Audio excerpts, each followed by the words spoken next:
lim in kenna here just x square of minus a square over what x power 4 minus a raised to 4.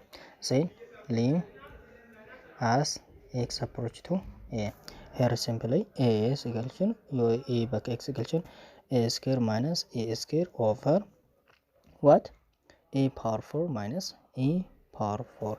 A kumalta 0 over 0 ta. So kanafo himni can 0 over 0.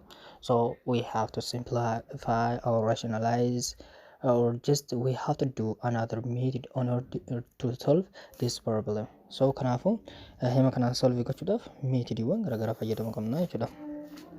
So kanammoo just simplify hagoonu x square minus a square akkuma jirutti hadhifnu isa jala factorize yogon x just square minus a square times malinen x square plus a square mal wajji walqixa isa kana wajjin walqixa jechuudha. So just hima gubbaa kana hin balleessan isin malta 1 over x square plus a square ta'a.